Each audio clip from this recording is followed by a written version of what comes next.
Some military operations were so audacious they should not have been attempted. The planners knew the casualty estimates going in were catastrophic. Some succeeded and set templates still used today. Some failed and built more powerful institutions from their wreckage. Both kinds changed everything. 11 operations. 70 years. Every doctrine used by special forces today was written in blood at these locations. From a dry dock in occupied France in 1942 to a compound in Pakistan in 2011. This is the complete operational history. Every doctrine, every failure, every turning point. Let's begin with the operation that proved a small force could destroy what an entire battle fleet could not. Operation 1. Operation Chariot, Saint-Nazaire, France. March 27th, 1942. The raid was planned in 27 days. No special operations unit of that size had attempted anything like it before. March 1942. Germany's battleship Tirpitz sat in a Norwegian fjord. It was the most powerful warship on Earth. If Tirpitz broke into the Atlantic, it could destroy Allied supply lines. Britain's survival depended on those lines. Tirpitz needed one thing: a dry dock large enough to service it. There was exactly one on the entire Atlantic coast, at Saint-Nazaire, France. British Combined Operations devised a plan. Disguise an old destroyer as a German ship, sail it 5 miles up a heavily defended estuary, ram the dock gate and blow it up. 611 British commandos, 18 small vessels. Casualty estimate up to 60%, they went anyway. HMS. Campbelltown was fitted with German-style funnels and painted in German naval colours. It flew a German ensign at the head of the formation. For 17 agonizing minutes, the German shore batteries held fire. The ruse was working. Then the guns opened fire. Every small boat became a kill zone. Men died in the water. The flotilla pressed forward.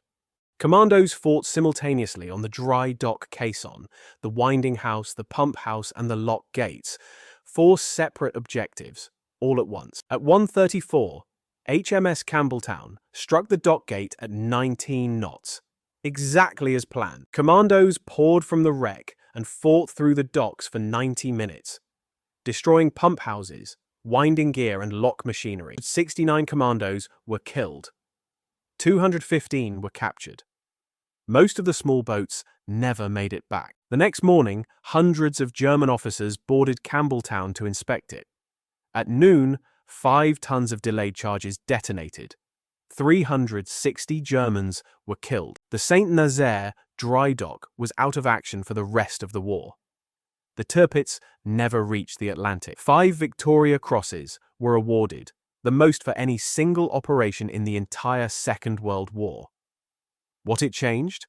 A small force with one precise objective could alter strategic reality. Operation 2, the Sun Tay Raid, North Vietnam. November 21st, 1970. November 1970. North Vietnam held an estimated 65 American POWs at Son Tay Camp, 23 miles from the center of Hanoi. CIA reconnaissance showed prisoners in deteriorating condition. A rescue mission was authorized, the most daring American military operation since World War II. 56 Green Berets would helicopter deep into North Vietnam at night, neutralize the guards, and extract all 65 POWs. Time allowed? 26 minutes. One helicopter was deliberately crash-landed inside the compound walls. Faster than rappelling, it hit the wrong compound. Inside, hundreds of Chinese and North Vietnamese military advisors. The Green Berets fought through them, killing an estimated 100 to 200 enemy, then moved to the correct camp. The assault teams hit Son Tay in exactly 26 minutes. They cleared every building. The camp was empty. The prisoners had been moved 3 weeks earlier because the camp had flooded. 0 American casualties. Perfect tactical execution of a complete intelligence failure. North Vietnam's response. All POWs were consolidated into Hanoi Hilton, which paradoxically improved their conditions. The world now knew the United States would fly into the heart of Hanoi for one single soldier. Sun Tay proved deep penetration helicopter assault into denied enemy territory was operationally viable. It directly influenced the founding philosophy of Delta Force 6 years later. Operation 3. Operation Thunderbolt. Entebbe Airport, Uganda. July 4th, 1976. June 27th, 1976. Air France. Flight 139 was hijacked over Greece and diverted to Entebbe Airport in Uganda by PFLP terrorists and German revolutionary cells. The empty camp was not an intelligence failure alone. Overhead satellite imagery had shown signs of movement weeks earlier, signs that were not acted on in time. Ugandan dictator Idi Amin personally welcomed the hijackers and deployed his military to protect them. Israel was facing a hostage crisis 2,500 miles from home, inside a country actively working against them. 106 Israeli and Jewish hostages remained after non-Israeli passengers were released. The selection method was deliberate and unmistakable. Israel had 7 days. They built a full-scale replica of Entebbe's old terminal using aerial photography and testimony from released passengers. The assault plan. 4 C-130s fly at 100 feet over Lake Victoria to avoid radar. A black Mercedes motorcade identical to Idi Amin's personal car leads from the runway. The motorcade worked for 40 seconds before a Ugandan sentry challenged it. Decision: run the sentry. Deception over. Sayeret Matkal stormed the terminal. 7 hijackers. 90 seconds. Suntai also directly triggered a review of all POW intelligence processes across U.S. military and intelligence agencies, a reform that changed how POW information was prioritized. During the assault, Lieutenant Colonel Yonatan Netanyahu was shot by a Ugandan guard on the roof. He was the only Israeli combatant killed. 102 hostages were rescued alive. 3 were killed in crossfire. 1 hostage, 74-year-old Dora Bloch, was in a Ugandan hospital and was later murdered by Idi Amin's forces. Before extracting, Israeli paratroopers destroyed 11 Ugandan Air Force MiGs on the tarmac. No pursuit was possible. Time on the ground, 90 minutes. Distance from Israel, 2,500 miles.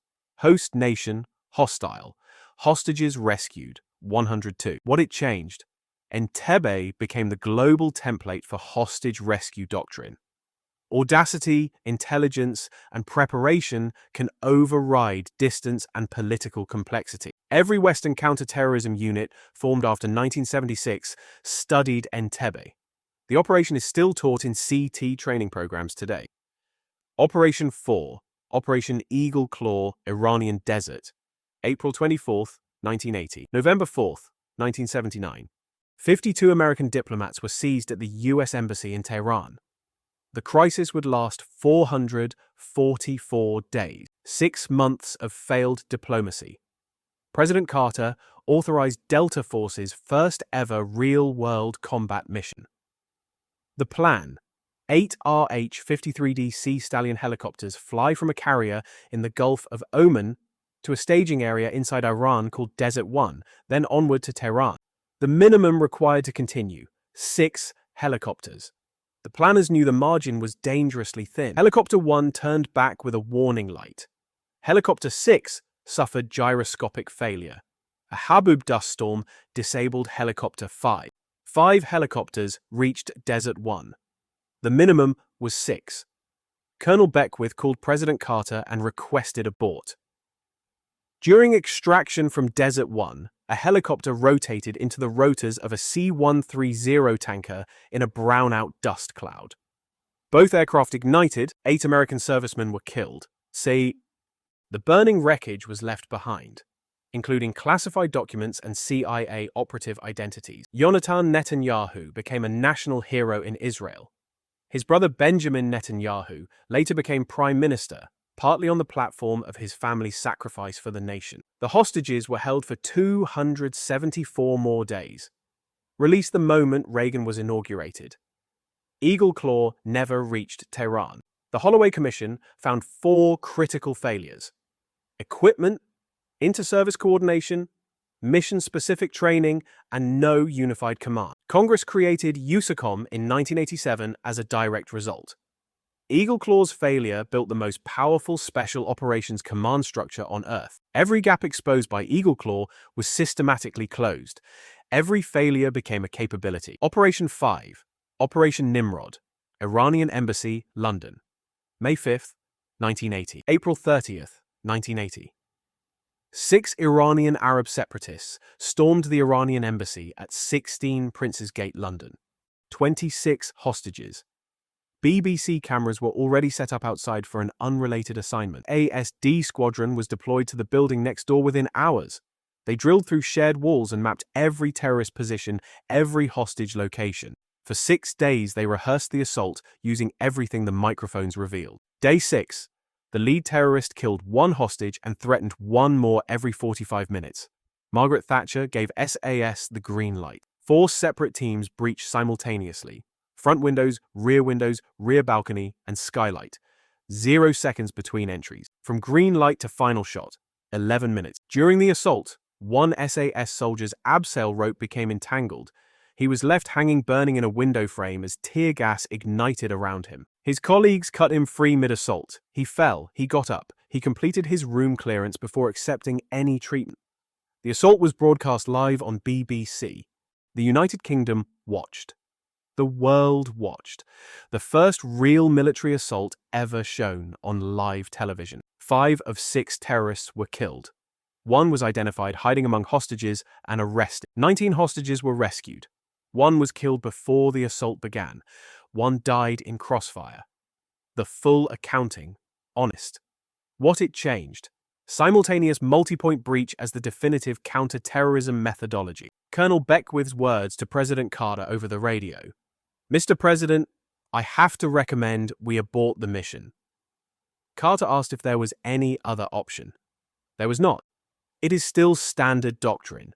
Every CT unit on Earth rehearses simultaneous entry. Every one of them traces it back to Prince's Gate, 1980. 5 operations in, from St. Nazaire to Prince's Gate, from 1942 to 1980. 6 operations remain, including the most controversial targeted killing program in history, the longest urban battle since Vietnam, and the raid that ended a 10-year manhunt. Which operation so far had the greatest impact on modern warfare? Drop it below. Hit subscribe. 6 more. Operation 6, Wrath of God. Europe and the Middle East, 1972 to 1979. September 5th, 1972. Munich Olympics. 8 Black September terrorists seized 11 Israeli athletes.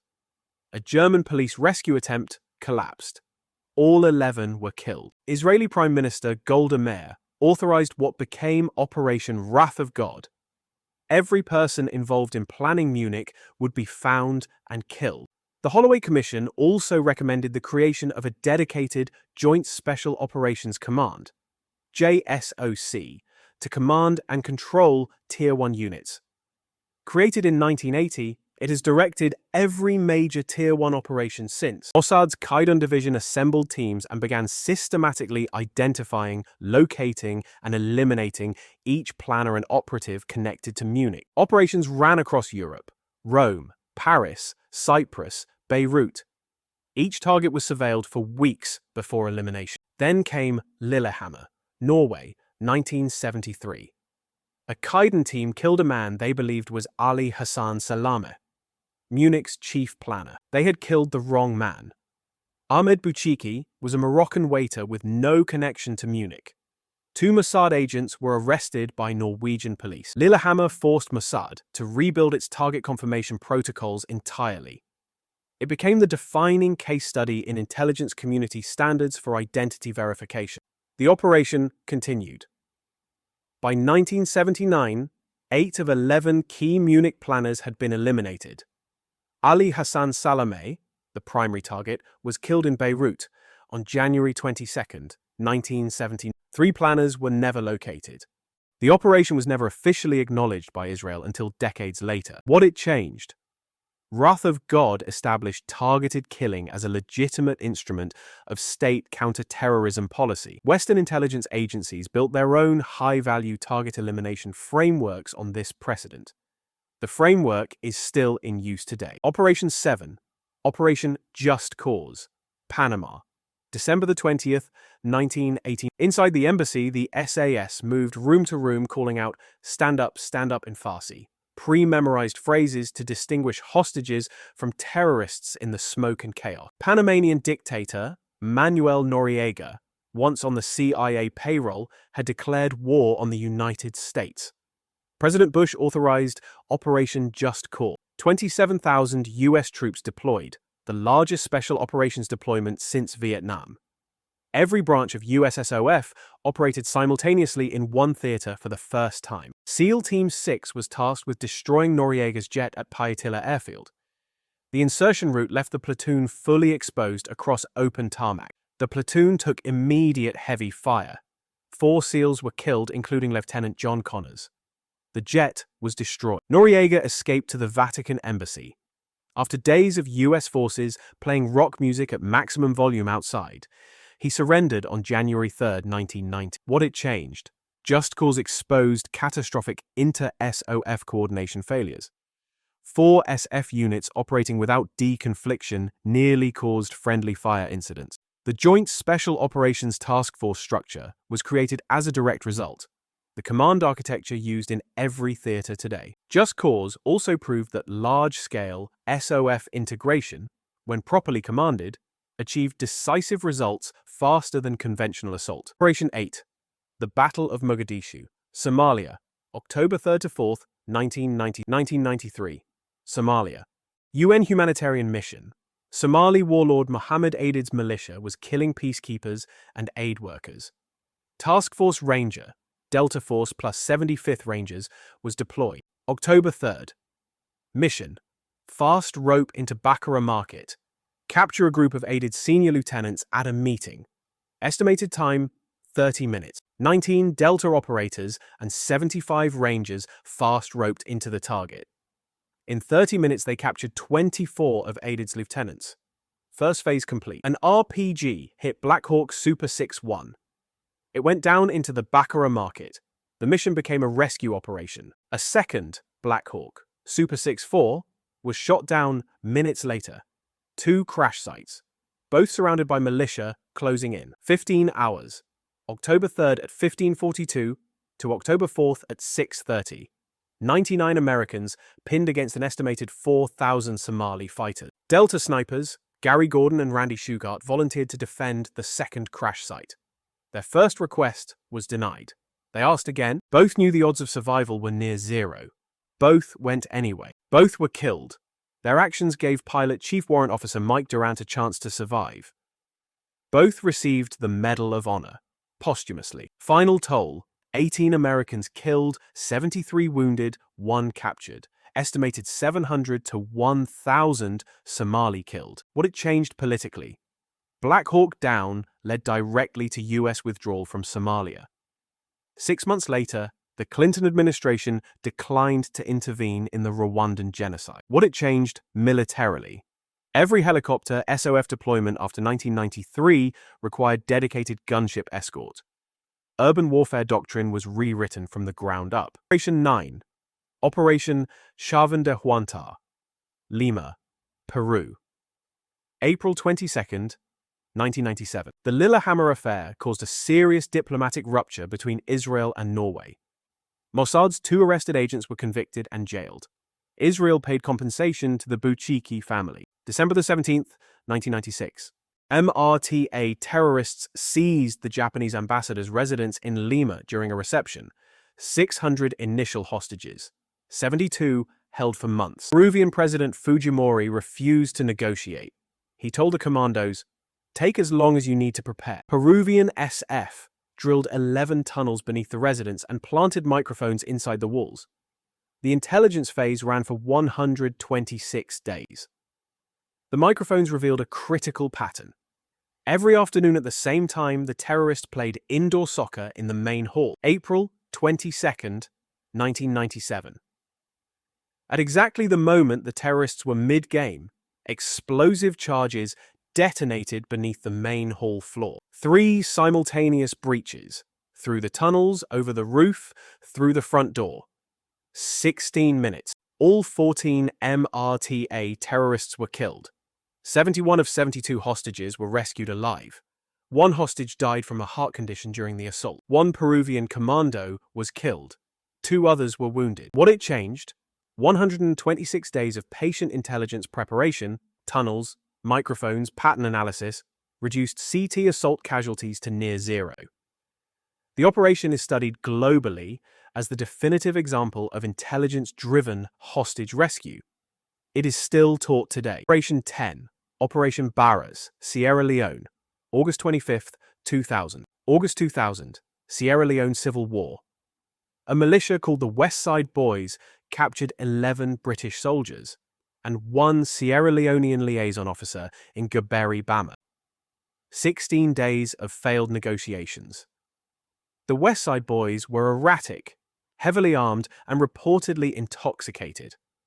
The situation was becoming less stable, not more. B Squadron 22 SAS prepared the rescue.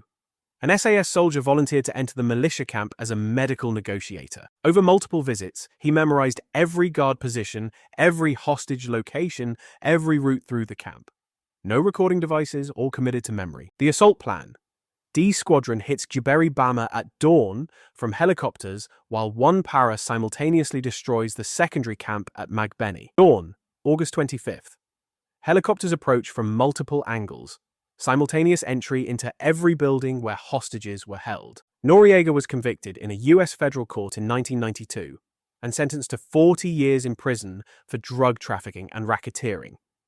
He died in prison in 2017. 25 minutes. All 11 British soldiers were rescued alive. Trooper Brad Tinian, SAS, was killed. The West Side Boys' command structure was destroyed.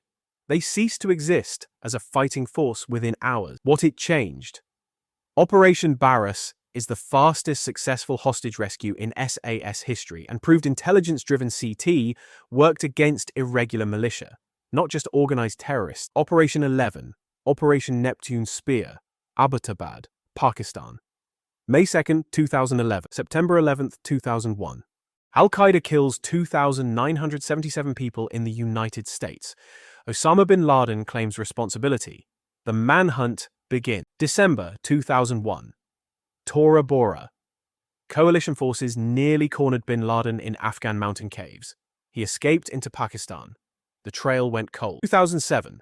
A CIA analyst identified bin Laden's personal courier, Abu Ahmed al-Kuwaiti. The entire manhunt restarted from one intercepted phone call. The courier led CIA surveillance to a walled compound in Abbottabad, a Pakistani military garrison town 40 miles from Islamabad. 8 months of CIA surveillance. Confidence level 60 to 70%. President Obama chose assault over a B-2 strike. A strike could not confirm the kill. May 1st, 2011. 2300 local. 2 modified stealth Black Hawks and 2 support Chinooks crossed the Pakistani border at low altitude. Pakistan was not notified. Approaching the compound, the first stealth Black Hawk clipped the compound wall during the hover and crash-landed in the yard. The crew held discipline. No abort call. SEAL Team 6 breached the compound. Ground floor clear, second floor clear, third floor. Bin Laden was there. Bin Laden was shot and killed. Total operation from landing to extraction, 38 minutes. DNA confirmation, 90 minutes after extraction. Buried at sea within 24 hours, the tail section of the crashed stealth Black Hawk was left behind. Pakistan reached it before US forces could return. China reportedly inspected the wreckage, 10 years, 2 months, and 20 days, from September 11th to the night of May 2nd. The longest manhunt in American history ended in 38 minutes. What it changed? Neptune's Spear validated acting on single-source intelligence for the highest value target in history. It also demonstrated that Tier 1 unilateral action inside an allied nation's sovereign territory was operationally executable. The relief convoy that finally broke through to the crash sites included Malaysian and Pakistani UN forces, an international rescue of an American Special Operations mission. 11 operations, 69 years.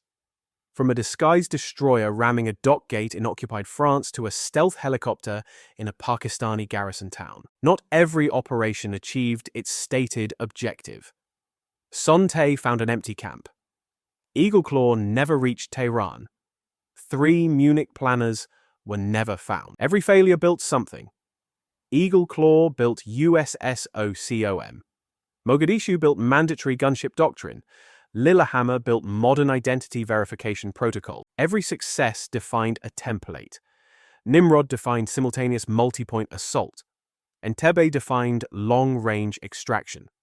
Barras defined intelligence-driven CT. The men who paid for these lessons: the 8 at Desert 1, the 18 at Mogadishu, Trooper Tinian at Bama, Lieutenant Colonel Netanyahu at Entebbe. Every protocol, every doctrine, every command structure in modern special operations runs on lessons written at these 11 locations. Which of these 11 operations do you think had the greatest impact on how special forces operate today? Drop your answer in the comments. Hit the like button, subscribe, and check out the rest of our Special Forces series on screen. Every video goes deeper. See you in the next one. Every doctrine you know was written by someone who went anyway, knowing the odds. Remember that. These operations did not happen in isolation. Each one was enabled by the doctrine built from every failure before it. That chain runs from St. Nazaire in 1942 all the way to Abbottabad in 2011. Pakistan's military and intelligence services were furious at not being notified. The operation strained US-Pakistan relations significantly for years afterward. SEAL Team 6's military working dog, a Belgian Malinois named Cairo, was deployed first into any confined space. Cairo was also the only team member initially left behind at the crash site. Each of these operations was authorized at the highest levels of government. Every one of them required a leader to make a decision with incomplete information, under enormous political risk. That is the other side of special operations that rarely appears in the history books. The political courage required to authorize the mission in the first place. Sun Tay required Nixon to sign off on an assault into the heart of North Vietnam. Entebbe required a cabinet vote in Israel. Eagle Claw required Carter to risk his presidency on a mission his planners warned could fail. Neptune's Spear required Obama to authorize crossing into Pakistan with zero notification, based on intelligence that was only 60 to 70% confident. Every single one of them said yes. That is what special operations actually runs on. Not just the operators. The decision-makers who looked at catastrophic risk and said go anyway. In the assault on Magbeni, one para killed or captured the majority of the West Side Boys' command structure. 25 militia were killed and 18 were captured. President Fujimori's approval rating surged to over 80% after the operation. He was later convicted of human rights abuses committed during his presidency and sentenced to 25 years in prison.